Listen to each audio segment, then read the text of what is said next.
Relato histórico del Museo del Coleccionista J.C.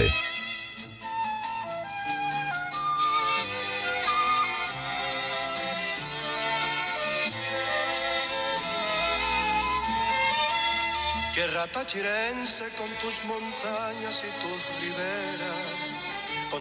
La historia de la Hacienda La Mulera nace aquí, exactamente en el lugar donde nace el general Juan Vicente Gómez. Por accidente no existía la capilla, lo construyen 3 años antes de fallecer el general Juan Vicente Gómez.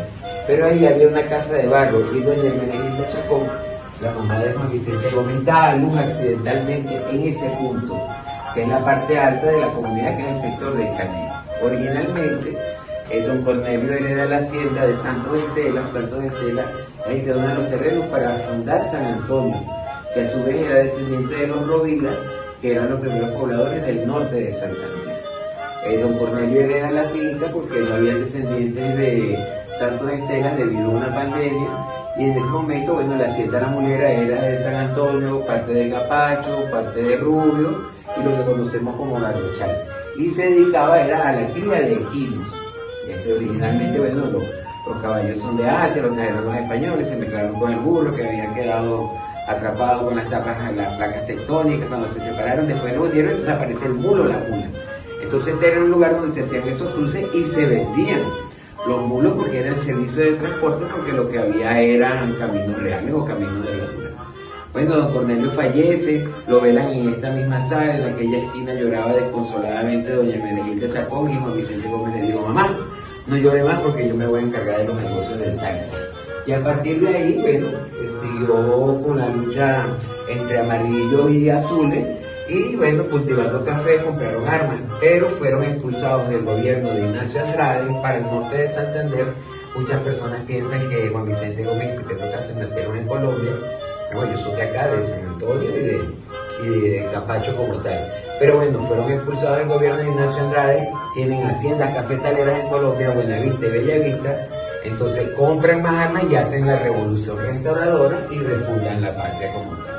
Lamentablemente Cipriano Castro se enfermó, mientras estaba en el periodo presidencial, ya había salido del país, volvió, y en la segunda salida del país Juan Vicente Gómez le dijo: compadre, no venga más porque ya yo soy el corrupto. Durante la historia venezolana lo tomaron como una traición. Hoy en día han ya como reflexionado y se dieron cuenta de que Juan Vicente Gómez no podía con el monstruo que se nos venía encima. O sea, o nos quitaban el país por el petróleo o lo administro yo. Entonces le digo a los americanos: llévense todo el petróleo que quieran, yo administro mi país. Pero Cipriano Castro falleció lamentablemente en Cuba, y Juan Vicente Gómez entonces quedó como presidente durante 27 años. Ya estaba tenía 35 en la vida política, pero 27 como presidente. La última vez que vino al Táchira, a la inauguración de la carretera transandina, de su capilla, que son los familiares que desean construirla 3 años antes de fallecer, y este es el día de la inauguración. Puedes ver que la empresa de transporte era Francisco Chueco, el terminal quedaba en Táriba. Táriba fue una de las primeras ciudades modernas diseñadas por el gobierno del general Juan Vicente Gómez, todo marcado dentro de lo que es la tendencia Bauhaus, años 20, años 30. Y bueno, esa fue la última vez que vino el general al estado Táchira. Después de ahí el aeropuerto no quedaba donde está hoy en día, sino que quedaba en la Guadalupe, y bueno, de ahí salió y no volvió más el general Juan Vicente Gómez. Aquí cuando fue gobernador de Caracas, porque bueno, fue gobernador de Caracas, vicepresidente y presidente como día. Su primera esposa era Donicia Bello, y era la esposa del corregidor de Rubio. Pasó por la plaza y le dijo: comadre, está muy triste, yo me la voy a llevar para la hacienda. Y la montó en el caballo y no la devolvió más nunca. La mamá de sus primeros 7 hijos. Después en Caracas conoce a doña Amelia, que es del sector del Ídice. Tiene 8 hijos con doña Amelia, pero el general reconocía que tenía 120 hijos por fuera. Que entonces, donde él veía una peladita bonita, la mandaba a buscar, y el indio Tarazona, que era su adecán, le decía, llegaban los pelados grandes así como ustedes: yo soy hijo suyo, Tarazona, tráigame el libro.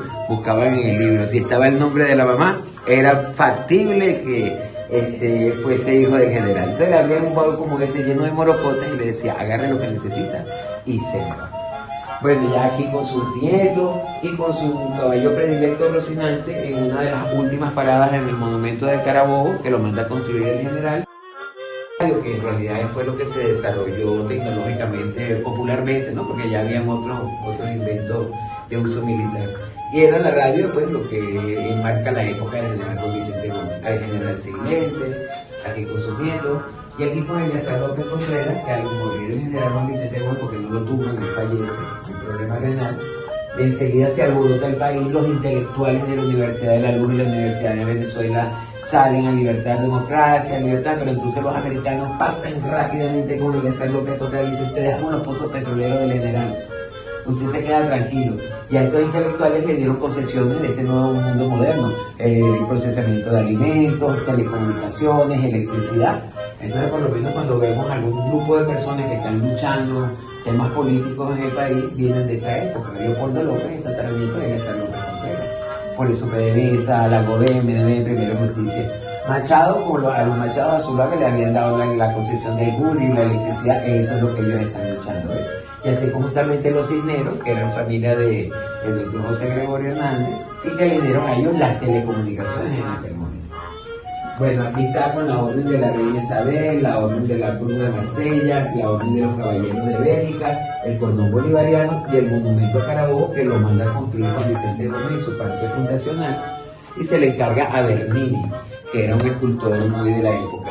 Pero una de las fotos más importantes de esta exposición es esta que está acá, que es la foto de la Revolución Restauradora. Bueno, como les dije, esta casa es de la Nueva Granada.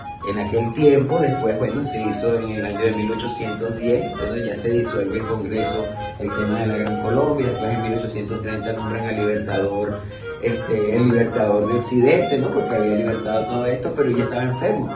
Páez pasa a ser presidente, expulsan a Bolívar de Venezuela y muere en Santa Marta, un proyecto secesionista entre Páez y Santander que se llamó La Social. Se divide la Gran Colombia. Pero refundan la patria tanto Simón Bolívar con su campaña admirable y Juan Vicente Gómez, Silvestre Castro y Eleazar López Contreras con la Revolución Restauradora. O sea que la historia y la política han nacido desde San Antonio del Táchira en dos oportunidades. Vinieron los cambios políticos y la casa duró 3 años desbaratada. Se contaminó algún material, algunas cosas tuvimos que reparar, pero se dejaron las maderas originales, el barro es el mismo barro, sacamos el barro, lo amasamos, lo volvimos a colocar porque esta es de tapia. Esta no es de adobe con la segunda parte, esto es tapia. Entonces nos dimos cuenta que el primer color de la casa era morado nazareno, después era verde, un verde bien particular, después venía amarillo y después como 20 capas blancas. Morado, ¿por qué? Nos explicó la antropóloga. Porque era tan espesa la neblina que las casas se acostumbraban a pintar a colores oscuros para ubicarse rápido en los espacios, ¿verdad? Entre la neblina. Después verde porque fue el comando de la Revolución Restauradora. Claro, eso nos lo dijo César Llanes antes de morir, que vino a hacer un especial acá. Entonces nos aclaró porque siempre era la casa de Juan Vicente Gómez. Entonces agarramos más fuerza dentro de lo que es la parte cultural e histórica. Exacto. El museo conserva la construcción con elementos tradicionales. Paredes de adobe reforzado, techo de caña amarga. Entre los objetos se encuentran fotografías originales de la familia de Gómez, de su vida política, del desarrollo industrial de la época, así como herramientas agroartefactos vinculados a la hacienda.